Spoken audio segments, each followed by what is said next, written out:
ഇനി E D കുടുക്കാൻ പോകുന്നത് ഡോക്ടർമാരെയാണ്. രാഷ്ട്രീയക്കാർ, അഴിമതിക്കാരായ ഉദ്യോഗസ്ഥർ, അനധികൃതമായി കള്ളപ്പണം ഇടപാടുകളൊക്കെ നടത്തിയിരുന്നവരെയൊക്കെ ഒന്നൊന്നായി പിടിച്ച് ഇപ്പോൾ കേരളത്തിൽ അന്വേഷിച്ചെത്തിയ ഇ ഡിക്ക് മുന്നിൽ വെളിപ്പെടുന്നത് അതിഗുരുതരമായിട്ടുള്ള അവയവക്കടത്തുമായിട്ട് ബന്ധപ്പെട്ട വാർത്തകളാണ്. ഇല്ലെങ്കിൽ അനധികൃത അവയവ ദാന പ്രക്രിയകളൊക്കെയാണ്. ഇതുമായിട്ട് ബന്ധപ്പെട്ട അവയവദാനം എന്ന് പറഞ്ഞു കഴിഞ്ഞാൽ വെറുതെ അല്ല, ദാനം എന്ന വാക്ക് തെറ്റായിട്ടാണ് അവിടെ ഉപയോഗപ്പെടുന്നത്. അത് വലിയ കച്ചവടമാണ്. അനധികൃതമായ അവയവ കച്ചവടം എന്ന് തന്നെ പറയേണ്ടി വരും. അങ്ങനെയുള്ള നടക്കുന്ന നടപടികൾക്ക് പല വലിയ വമ്പൻ ആശുപത്രികളും കൂട്ടുനിൽക്കുന്നു. അവയൊക്കെ പിടിക്കാൻ വേണ്ടി ഇ ഡി വന്നു. ഇ ഡി കേരളത്തിലെ, പ്രത്യേകിച്ച് എറണാകുളം അടക്കമുള്ള നഗരങ്ങളിലെ പ്രധാനപ്പെട്ട വലിയ ആശുപത്രികൾ, വമ്പന്മാരെ മുഴുവൻ ചോദ്യം ചെയ്തു. അവരുടെ ഈ പറയുന്ന ആശുപത്രികളുടെ രേഖകൾ പിടിച്ചെടുത്തു. അവിടെ റെയ്ഡ് നടത്തുകയൊക്കെ ചെയ്തു. ഇപ്പോൾ വരുന്ന വാർത്തയിൽ പ്രധാനപ്പെട്ട ഒരു കാര്യം എന്ന് പറഞ്ഞാൽ, ഡോക്ടർമാർക്ക്, മുതിർന്ന ഡോക്ടർമാർക്ക് സമൻസ് അയച്ചിരിക്കുന്നു ഇ ഡി എന്നുള്ള പ്രധാനപ്പെട്ട വാർത്തയാണ്. അപ്പോൾ ഇത് അതീവ ഗൗരവമായിട്ടുള്ള, ദേശീയ പ്രാധാന്യം അർഹിക്കുന്ന ഒരു കാര്യമാണ്. കേരളത്തിൽ അപ്പോൾ വലിയ രീതിയിൽ ഇതിനകത്ത് കൃത്യവുമായിട്ടുള്ള ഒരുപാട് പ്രവർത്തനങ്ങൾ നടക്കുന്നു. ഏറെ ജാഗ്രത പാലിക്കേണ്ട വിഷയം. സാർ എങ്ങനെയാണ് ഇതിനെ നോക്കിക്കാണുന്നത്? ഇത് വളരെ സീരിയസ് ഇഷ്യൂ ആണ്. കുറേ നാളുകളായിട്ട് ആളുകളെ അലട്ടിക്കൊണ്ടിരിക്കുന്ന ഒരു ഇഷ്യൂ. പല ഹോസ്പിറ്റൽസിനെ പറ്റി ആളിങ്ങനെ പറയാറുണ്ട്. പക്ഷേ അത് പലപ്പോഴും ഒരു ഗോസിപ്പ് എന്നൊക്കെ നമ്മൾ അതിനെടുക്കാറുള്ളൂ. ചില സ്ഥലത്ത് ഒരിക്കൽ ആൾ പറഞ്ഞു അങ്ങനെ കൊണ്ടുപോയി. ഇപ്പോൾ നമ്മൾ സാധാരണ പല സമുദായത്തിന് പല പോലെയാണ്. പക്ഷേ കുളിപ്പിക്കാൻ ചടങ്ങുള്ള സമുദായമുണ്ട് ഹിന്ദുക്കളുടെ. ബോഡി കുളിപ്പിച്ചിട്ട് വീണ്ടും ഡ്രസ്സ് ഇടുന്നതൊക്കെ. അപ്പോൾ അത് ചെയ്യണ്ട എന്ന് പറഞ്ഞു എന്ന് പറയുന്നു. ഒരു ഹോസ്പിറ്റലിനെ പറ്റി കേട്ട കഥയാണത്. ശരിയാണോ എന്ന് എനിക്കറിയില്ല. അപ്പോൾ അതിൻ്റെ അർത്ഥം എന്തെങ്കിലും സർജറി ചെയ്ത പാട് കാണും എന്നൊക്കെയുള്ള ഇത്. പിന്നെ ഇതിൻ്റെ എല്ലാം അടിസ്ഥാനപരമായിട്ട് ഇവർ ഉപയോഗിക്കുന്ന ഒരു കാര്യം ബ്രെയിൻ ഡെത്താണ്. അതെ, അത് ആക്സിഡൻറ്റ് ഡെത്തിന് ആണ് ബ്രെയിൻ ഡെത്ത് സാധാരണ സംഭവിക്കുന്നത്. അപ്പോൾ ഇങ്ങനെ ഒരു ഇഷ്യൂ 2 കൊല്ലം മുമ്പ് ഉണ്ടായത് ലേക്ക് ഷോറിൽ പണ്ട് മൂവാറ്റുപുഴയിൽ നിന്ന് വന്ന ഒരു ആൺകുട്ടിയുടെ ഒരു പ്രശ്നമായിരുന്നു. അതെ. അപ്പോൾ ആ സമയത്ത് ഇതേപോലെ തന്നെ അവരോട് പറയുന്നു, നിങ്ങൾക്ക് ഇപ്പോൾ ഓൾറെഡി 5 ലക്ഷം രൂപയായി. അത് അമ്മയുടെ വേർഷനാണ് ഞാൻ പറയുന്നത്. 5 ലക്ഷമോ 5.5 ലക്ഷം രൂപയായി. ഇത് തന്നെ കൊടുക്കാൻ നിങ്ങൾക്ക് ബുദ്ധിമുട്ടല്ലേ? ഇപ്പോൾ അതിൽ കുട്ടി രക്ഷപ്പെടില്ല. ബ്രെയിൻ ഡെത്താണ്. കുട്ടി എന്ന് പറഞ്ഞാൽ ചെറിയ കുട്ടിയല്ല, 18-20 വയസ്സായ ആളാണ്. അപ്പോൾ ഇനി അയാളുടെ ഓർഗൻസ് കൊടുക്കുകയാണെങ്കിൽ നിങ്ങൾക്ക് ഈ ബില്ലും വേവ് ചെയ്ത് തരാം, അത് പേ ചെയ്യണ്ട, പിന്നെ നിങ്ങൾക്ക് ഇത്ര ലക്ഷം രൂപ തരാം. ആൾക്കാർക്ക് ഉപകാരമാവട്ടെ, ആൾക്കാർ ഉപകാരമാവുമല്ലോ. അത് കേട്ടപ്പോൾ ഈ അമ്മ അത് വിശ്വസിച്ചു. കാരണം അതിൽ 2 കാര്യമുണ്ട്. അവർക്ക് ആ ബില്ല് പേ ചെയ്യാന്നുള്ള അവരുടെ ഇതുവരെ സ്വപ്നത്തിൽ പോലും ഇല്ല. അതിന് പൈസ ഉണ്ടാക്കാൻ പറ്റുന്നതിനെ പറ്റി അവർക്ക് അറിയില്ല. അത്ര സാമ്പത്തിക സ്ഥിതിയുള്ള വീട്ടുകാരല്ല. രണ്ടാമത് അവിടെ ഒരു മാനുഷിക പരിഗണനയും കൂടി അതിൽ മിക്സ് ചെയ്തു. അതായത് കുറേ മനുഷ്യരെ രക്ഷിക്കില്ലേ, കണ്ണൊരാൾക്ക്, ലിവർ ഒരാൾക്ക്, ഹാർട്ട് ഒരാൾക്ക്, കിഡ്നി ഒരാൾക്ക് എന്ന് പറഞ്ഞാൽ തന്നെ വലിയ സംഭവമായി. അപ്പോൾ അവർ സമ്മതിച്ച ശേഷം വർഷങ്ങൾക്ക് ശേഷമാണെങ്കിൽ, കുറച്ച് വർഷങ്ങൾക്ക് ശേഷം കുത്തിപ്പോക്കി പ്രശ്നം വരുന്നത്. ഡോക്ടർ ഗണപതിയൊക്കെ ഇടപെടലും അങ്ങനെയൊക്കെ ഉണ്ടായത്. അപ്പോൾ ഡോക്ടർ ഗണപതിയായിട്ട് ഞാൻ സംസാരിച്ചിട്ടുണ്ട്. അപ്പോൾ അദ്ദേഹം പറഞ്ഞു വെച്ചാൽ, അദ്ദേഹം ആദ്യമായിട്ട് ഇടപെട്ടതിന് ശേഷം ബ്രെയിൻ ഡെത്തിൻ്റെ എണ്ണം കേരളത്തിൽ കുറഞ്ഞു എന്നാണ്. ആ കൃത്യമായി എക്സാക്റ്റ് നമ്പർ എനിക്ക് ഓർമ്മയില്ല. എന്നാലും അത് വലിയ വ്യത്യാസമായിരുന്നു. ഒരു 200 എന്ന് വിചാരിക്കാം മുമ്പുണ്ടായിരുന്നത്. ഞാൻ ഹൈപ്പോത്തറ്റിക്കലായിട്ട് പറയാം.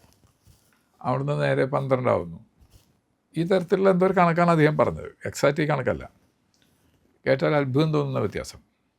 അപ്പോൾ അദ്ദേഹം ഇതിനു വേണ്ടി ഇറങ്ങി പുറപ്പെട്ട സമയത്ത് അങ്ങനെ ഇപ്പോൾ ഒരു 70-75 വയസ്സുള്ളൊരു ഡോക്ടറാണ്, കൊല്ലംകാരനാണ്. അപ്പോൾ അതൊരു വലിയ പ്രശ്നമാണ്. അതിങ്ങനെ ഡോക്ടർമാരതിന് കൂട്ടി നിൽക്കുന്നുണ്ടെങ്കിൽ അത് അങ്ങേറ്റം അധാർമികമാണ്. നമ്മൾ കേൾക്കുന്നത് സത്യമാണെങ്കിൽ. അപ്പോൾ ഇ ഡിക്ക് അതെന്തെങ്കിലും പുറത്തു കൊണ്ടുവരാൻ സാധിക്കട്ടെ എന്ന് നമുക്ക് പ്രാർത്ഥിക്കാൻ പറ്റുള്ളൂ. അപ്പോൾ ഇത് വളരെയധികം ആൾക്കാരെ കൺവിൻസ് ചെയ്യാൻ എളുപ്പമുള്ളൊരു കാര്യമാണ്. ഒരു ആക്സിഡൻറ്റ് വന്ന ഒരാൾ, നമ്മളെ ഈ പേഷ്യൻറ്റിൻ്റെ വീട്ടുകാർ ഡോക്ടേഴ്സ് അല്ല, അവർക്കൊന്നും അറിയില്ല. ഒരു ഹോസ്പിറ്റലിൽ ചെന്ന് ഞാൻ ഹോസ്പിറ്റലിൽ പറയുന്നതാണല്ലോ അവസാന വാക്ക്. അതെ, അജ്ഞതയെ മുതലെടുക്കുക എന്നുള്ളതാണ്. അവർക്ക് വേറെ ഒന്നും അറിയില്ല. അവരെന്ത് ചെയ്യാനാ? ഇപ്പം എത്ര എഡ്യൂക്കേറ്റഡ് ആയ ആളായാലും ഡോക്ടറുടെ ഫീൽഡ് വേറെയാണ്. അതെ. അപ്പോൾ ഞാനൊരു ഡോക്ടറാണെന്നുണ്ടെങ്കിൽ അന്ന് ഡോക്ടറെ സ്കാൻ ചെയ്ത ഫയലൊക്കെ ഒന്ന് കാണട്ടെ എന്ന് പറയാൻ. അത് ഞാനൊരു സാധാരണ ഡോക്ടറായ പോയാൽ ആ കാര്യത്തിൽ എക്സ്പെർട്ടായ ഡോക്ടറായാലും നടക്കുള്ളൂ.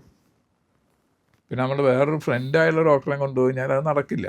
കാരണം അവർ തമ്മിലൊരു പ്രൊഫഷണൽ ആയിട്ടുള്ള ചില ഫ്രറ്റേർണിറ്റിയും അതുപോലത്തെ കാര്യങ്ങളൊക്കെ ഉണ്ട്. അപ്പോൾ അവർ വേറെ ഡോക്ടർക്ക് ഹോസ്പിറ്റലിനെതിരെ ആരും പറയാനൊന്നും വരില്ല, അങ്ങനെ ഉണ്ടെങ്കിൽ തന്നെ അങ്ങനെ ആരും വരില്ല. അപ്പോൾ ഇത് വലിയൊരു കൺസേൺ ഉണ്ടാക്കുന്നൊരു സംഭവമാണ്. അപ്പോൾ ഇ ഡി മാക്സിമം ആളുകൾ ക്വസ്റ്റ്യൻ ഇൻട്രോഗേറ്റൊക്കെ ചെയ്യുമ്പോൾ അത് വരും. കാരണം ഇപ്പോൾ പല ഹോസ്പിറ്റലുകളിലും നമ്മൾ കേട്ടിരിക്കുന്നത് അവർക്ക്, അതായത് ഈ ആതുര രംഗം എന്നുള്ള നല്ലൊരു പേരൊക്കെ അതിനുണ്ടെങ്കിലും ബേസിക്കലി അത് കട്ട് ത്രോട്ട് ബിസിനസ്സാണ്, കഴുത്തറപ്പൻ ബിസിനസ്സിൻ്റെ കേന്ദ്രമാണെന്ന് നമുക്ക് മനസ്സിലാവുന്നത്. പല ആളുകളും പറയുന്നു പേഴ്സണൽ ടോക്കിൽ, പല ഹോസ്പിറ്റൽസിലും ടാർഗറ്റ് ഉണ്ടെന്നാണ്. സർജറിക്ക് ടാർഗറ്റ്, സ്കാനിങ്ങിന് ടാർഗറ്റ്. അപ്പോൾ സ്കാനിങ് അവിടെ ഫെസിലിറ്റി ഇല്ലെങ്കിൽ മറ്റൊരാളുടെ സ്ഥലത്താണ് പോകുന്നതെങ്കിൽ അവിടെ നിന്നുള്ള കമ്മീഷൻ ഈ ഹോസ്പിറ്റലിനോ അല്ലെങ്കിൽ എഴുതുന്ന ഡോക്ടർക്കോ കിട്ടുന്ന പോലത്തെ ഒരു അവസ്ഥ. ഇതൊക്കെയാണ് പറയുന്നത്. ആ ഫീൽഡിലുള്ള ആൾക്കാർ പറഞ്ഞ അറിവാണല്ലോ, നമുക്ക് ആ ഫീൽഡിനെ പറ്റിയൊന്നും അറിയില്ല.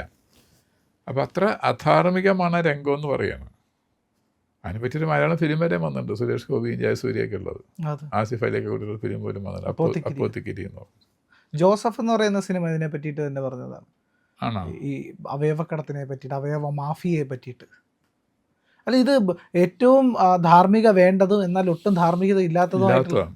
ഇപ്പോൾ ഈ കുട്ടിയെ പറ്റിയിട്ട് അന്ന് കേട്ടിരുന്നത് ഇതെല്ലാം അന്നത്തെ വാർത്തകളെ ബേസ് ചെയ്തുകൊണ്ടാണ് ഞാൻ പറയുന്നത്. ടി വിയിൽ വന്ന ചർച്ചകളും ഡോക്ടർ ഗണപതിയായിട്ട് സംസാരിച്ചതിൻ്റെ അടിസ്ഥാനത്തിലും അന്നത്തെ പത്രവാർത്തകളും അതിൻ്റെ അടിസ്ഥാനത്തിൽ ഞാൻ പറയുന്നത്. അല്ലാതെ എനിക്കിതിന് ഞാൻ ആധികാരികമായിട്ട് എൻ്റെ ഒന്നും കിട്ടാനുള്ളൊരു ആളല്ല ഞാൻ, അതിന് എളുപ്പമല്ല എനിക്ക് കിട്ടാൻ. അപ്പോൾ അന്ന് ഈ അവയവദാനത്തിന് തന്നെ ചില ഫോർമാലിറ്റീസ് ഉണ്ട്. അവയവദാനം എന്നുള്ള വാക്ക് തന്നെ ഉപയോഗിക്കാം, വേറെ വാക്കില്ലാത്തതുകൊണ്ട്, ദാനമല്ല. അപ്പോൾ അതിൻ്റെ ഒരു ഫോർമാലിറ്റി എന്ന് പറഞ്ഞു കഴിഞ്ഞാൽ നമ്മൾ ബുക്ക് ചെയ്യണം. അതെ. ഇപ്പോൾ കിഡ്നി എനിക്ക് വേണമെന്നുണ്ടെങ്കിൽ ഞാൻ ബുക്ക് ചെയ്തിട്ട് ഞാൻ ക്യൂവിലാണ്. പിന്നെ അപ്പോൾ അവിടെ ഒരാൾ വരുമ്പോൾ എനിക്ക് എൻ്റെ ബ്ലഡായിട്ട് യോജിക്കുന്ന രൂപത്തിലുള്ള സൂറ്റബിളായിട്ടുള്ള കിഡ്നി അവിടെ വരുന്ന സമയത്താണ് എനിക്ക് കിട്ടാൻ പോകുന്നത്. പക്ഷേ അന്നത്തെ സംഭവം പറയുന്നത് മലേഷ്യയിൽ ആർക്കോ കൊടുത്തു എന്നാണ് പറഞ്ഞത്. അപ്പോൾ അത് തന്നെ അധാർമികത ഉണ്ട് അവിടെ. കാരണം നമ്മുടെ നാട്ടിലുള്ള ആൾക്കാർക്കെന്ന് പറഞ്ഞുകൊണ്ടാണ് ഇവർ സംസാരിച്ച് വെച്ചിരിക്കുന്നത്. അപ്പോൾ മലേഷ്യയിലെ ആൾക്കാർക്ക് കൊടുത്തു എന്ന് പറഞ്ഞാൽ അതിൻ്റെ വലിയ വ്യത്യാസം ഉണ്ടല്ലോ കാര്യത്തിന്. അപ്പോൾ ഇതൊരു വല്ലാത്തൊരു ധർമ്മം ഒത്തും ആചരിക്കാത്തൊരു അധാർമികമായിട്ടുള്ള രംഗമായിട്ട് മാറിയിരിക്കുക യാതൊരു രംഗം എന്ന് പറയുന്നത്. പിന്നെ ഇനിയിപ്പോൾ ഇ ഡി ഇൻട്രോഗേറ്റ് ചെയ്ത് എത്രത്തോളം മുന്നോട്ട് കൊണ്ടുപോകാൻ പറ്റും, അതിൻ്റെ റെക്കോർഡുകൾ എത്രത്തോളം, വെറുതെ ഇൻട്രോഗേഷൻ കൊണ്ടൊന്നും ഈ പ്രശ്നം തീരില്ല. അവരുടെ റെക്കോർഡുകൾ വളരെ കാര്യക്ഷമമായിട്ട് പരിശോധിക്കേണ്ടി വരും. അപ്പോഴൊക്കെ ഇതിൻ്റെ പ്രശ്നം വെച്ചാൽ ഇവരൊക്കെ ഇത് എന്തെങ്കിലും ഒരു പ്രശ്നം ഉണ്ടാകുമെന്ന് അവർ പ്രതീക്ഷിക്കുന്നവരായിരിക്കും. ഇന്നല്ലെങ്കിൽ നാളെ ഒരു അന്വേഷണമോ എൻക്വയറിയോ ചോദ്യമോ ഇൻട്രോഗേഷനോ. അപ്പോൾ അതുകൊണ്ട് ഇവരൊക്കെ അവിടെ സൂക്ഷിക്കുന്ന ബുക്കാണ് ഒറിജിനൽ ബുക്ക് എന്ന് നമുക്ക് പറയാൻ പറ്റില്ല. ഇപ്പോൾ സെയിൽ ടാക്സുകാരെ ബോധ്യപ്പെടുത്താൻ വേണ്ടി അക്കൗണ്ട്സിനൊരു ബുക്കും അല്ലാത്ത വേറെ ചെയ്യുന്ന കമ്പനികളെ പറ്റി കടകളൊക്കെ ഇല്ലേ, അതേപോലെ ഇതും സംഭവിക്കാം. അതിൻ്റെ എത്രത്തോളം ഈ അന്വേഷണം മുന്നോട്ട് കൊണ്ടുപോകും, മുന്നോട്ട് പോകും, എത്രത്തോളം അതിന് ഫലം ഉണ്ടാവും, എത്രത്തോളം എന്താ പറയുക കൾപ്രിറ്റ്സായ കുറ്റക്കാരായ ആൾക്കാർ ശിക്ഷിക്കപ്പെടുമെന്നുള്ളതിനെ പറ്റിയിട്ട് എനിക്ക് എൻ്റേതായുള്ള ആങ്സൈറ്റി ഉണ്ട്. അതായത് കേരളത്തിലെ വമ്പൻ ഡോക്ടർമാരാണ് നമ്മൾ ഈ പറയുന്ന മറ്റേ ശബരിമല കേസിൽ പറഞ്ഞ പോലെ ദൈവതുല്യരായിട്ട് കാണുന്ന ആൾക്കാരാണ്. അപ്പോൾ ഇവരൊക്കെയാണ് ഇതിൻ്റെ പ്രധാനപ്പെട്ട കൂട്ടാളികൾ. ഒരു ഈ പറയുന്ന മാംസക്കച്ചവടക്കാർക്ക് തുല്യമായിട്ട് പല മനുഷ്യരും മാറുന്ന അവസ്ഥയുണ്ട്. ഇത് നമ്മൾ സർക്കാർ ആശുപത്രിയിൽ നിന്ന് പ്രൈവറ്റ് ഹോസ്പിറ്റലിലേക്ക് പോകുന്ന ഡോക്ടർമാരെ നോക്കിയറിയാം, സർക്കാർ സർവീസിൽ ഇരിക്കുമ്പോൾ വളരെ ഹാർഷായിട്ടും ആൾക്കാരുടെ അടുത്ത് ധിക്കാരപരമായിട്ട് ദേഷ്യമായിട്ടും ഒക്കെ പെരുമാറുന്നത്. മെഡിക്കൽ കോളേജിൽ പോകുമ്പോഴുള്ള അവസ്ഥ നേരിട്ട് അനുഭവം ഉണ്ടായിട്ടുള്ള. ഇതേ ഡോക്ടർ റിട്ടയർ ആയിട്ട് 5-6 കൊല്ലം കഴിഞ്ഞിട്ട് പ്രൈവറ്റ് ഹോസ്പിറ്റലിൽ ചെല്ലുമ്പോഴത്തേക്കും സോഫ്റ്റായിട്ട് പട്ടി ഇങ്ങനെ നിൽക്കുമെന്ന് നമുക്ക് തോന്നും. അങ്ങനെ നിന്നിട്ട് പെരുമാറുന്ന ആൾക്കാരെ കണ്ടിട്ടുണ്ട്, നേരിട്ടുള്ള അനുഭവം ഇത്.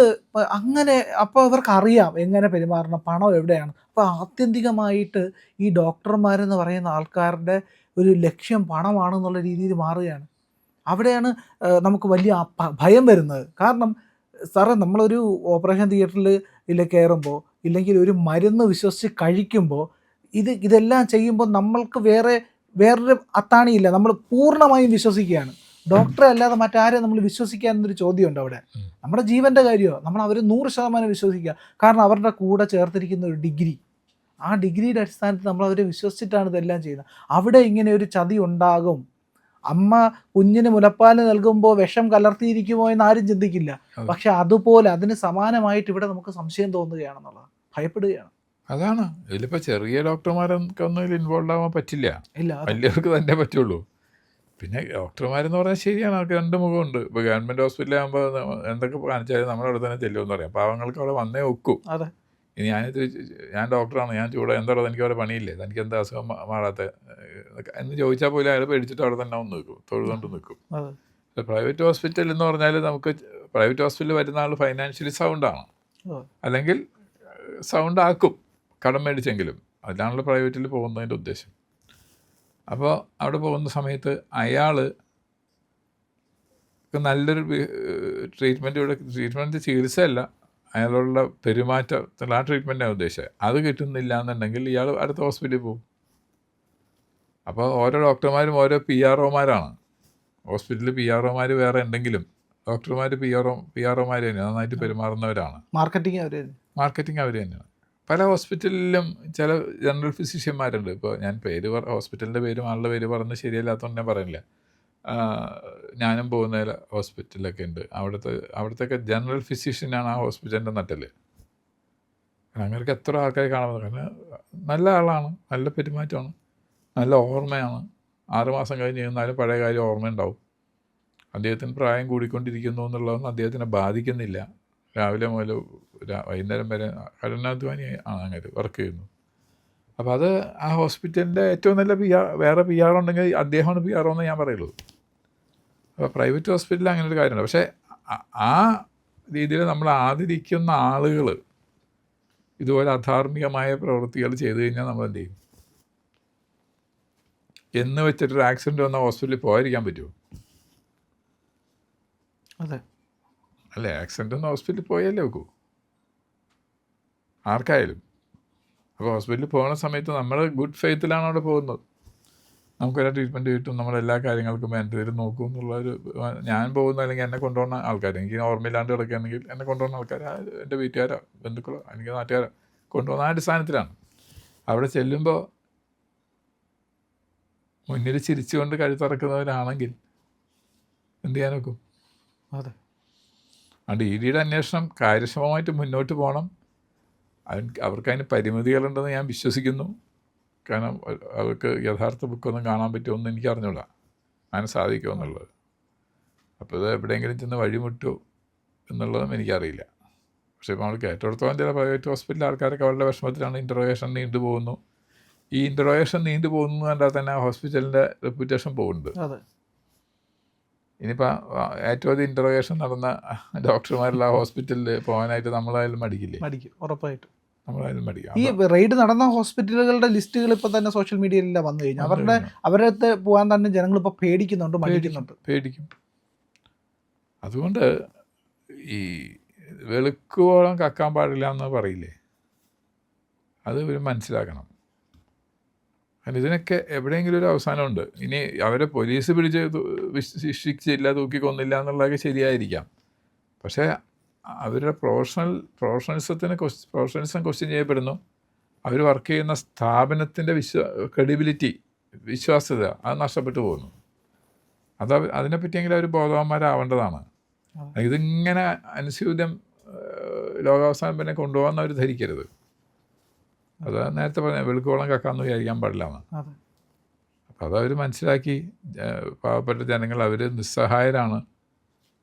എന്നെ അവർ വിശ്വസിച്ചാണ് എൻ്റെ അടുത്ത് വന്നത്. അവർ നിസ്സഹായരാണ്. അവരെന്നെ ദൈവത്തിനെ പോലെ കണക്കാക്കുന്നുണ്ടെങ്കിൽ ഞാൻ ദൈവത്തിൻ്റെ ഒരു പകുതി ദൈവമെങ്കിലും ഞാൻ ആവണം എന്ന് വിചാരിക്കണം. മുഴുവൻ ദൈവമാവണ്ട അല്ലേ?